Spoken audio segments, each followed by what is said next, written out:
இவர் யார் என்று தெரிகிறதா? சிவன் கோயிலில் பார்த்துருப்பீங்களே, சிவன் கோயிலில் இருக்கிற தலைமையான ஒரு தெய்வம் சண்டிகேஸ்வரர். சண்டினா வந்து சேட்டை செய்பவர் கேஸ்வரர். சண்டிகேஸ்வரர், அதாவது ஈஸ்வரப்பட்டவர் 2 பேரில் சனீஸ்வரனுக்கு அடுத்தபடி இவர் சண்டிகேஸ்வரர் தான். ஏன் இவருக்கு ஈஸ்வர பட்டம் கொடுத்தாங்கன்னா, சிவன் கோயிலில் சொத்துக்களை பாதுகாக்கும் உரிமை யாருக்குன்னு பார்த்தீங்கன்னா இந்த சண்டிகேஸ்வருக்கு மட்டும்தான் கொடுத்துருக்காரு சிவபெருமான். அதாவது சிவன் சொத்து குலநாசம் சொல்லுங்க, கேள்விப்பட்டிருக்கீங்களா? அதான். அதாவது சிவபெருமான் கோயிலுக்கு போனால் எதையுமே எடுத்துகிட்டு வரக்கூடாது. அதை கண்காணிக்க பொறுப்பு யாருக்கு இருக்குன்னா இந்த சண்டிகேஸ்வருக்கு தான் இருக்குது.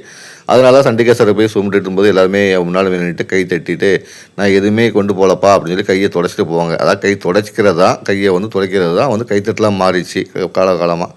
ஆனால் வந்து அவர் எப்போதுமே தியான நிலையில் இருக்கிறதுனால வந்து இந்த கைத்தட்டுற பக்கத்தை எப்போதுமே வைக்கக்கூடாதுங்க தான் முன்னோர்கள் வந்து சொல்கிறாங்க. சிவனை வணங்கிட்டு கடைசியாக சண்டிகேஸ்வரர் வணங்கும் போது கைகளை காட்டிட்டு அந்த கோயிலேருந்து திருமணம் தான் வரலாறு. இன்னொருத்தருக்கு ஈஸ்வர பட்டம் கொடுத்துருக்காரு. அது யாருன்னா சனீஸ்வரன். அது ஏற்கனவே தெரியும். எதுக்கு இவங்க 2 பேருக்கு ஈஸ்வர பட்டம் கொடுத்துருக்காருன்னா, சிவன் தன்னுடைய 2 அங்கமாக அவங்கள பார்க்குறாரு. தன் செயலை வந்து 2 வடிவங்களில் பண்ணுறாரு. அதாவது கர்ம பலனுக்கு ஏற்ப பலன் கொடுக்கறதுக்காண்டி சனீஸ்வரனுக்கு அதுக்கான பவரை கொடுத்துட்டாரு. அதனால தான் ஈஸ்வரன் பட்டத்தை கொடுத்துருக்காரு. கர்ம வினைகளுக்கு ஏற்ப தன்னை கொடுக்க பொறுப்பை வந்து சனீஸ்வரன் வந்து பார்ப்பார். அதுமாதிரி சண்டிகேஸ்வரர் வந்து சொத்துக்களை பாதுகாக்கும் பொறுப்பை வந்து பார்ப்பார். அதனால் சண்டிகேஸ்வரன் அழைக்கப்பட்டாங்க. 2 பேருமே சிவன் கோயிலில் முக்கியமான அங்கமாக இருப்பாங்க. அதனால் சிவன் கோயிலுக்குலாம் போனீங்கன்னா கண்டிப்பாக சிவனை தரிசனம் பண்ணிட்டு இவங்க 2 பேரையும் கண்டிப்பாக தரிசனம் பண்ணிட்டு வாங்க. ஏன்னா எல்லாத்தையும் உங்களுடைய கர்மவினைக்கு ஏற்ப உங்களுடைய பாவ புண்ணியங்களுக்கு ஏற்ப தான் சில பலன்கள் சிவபெருமான் கொடுப்பாரு.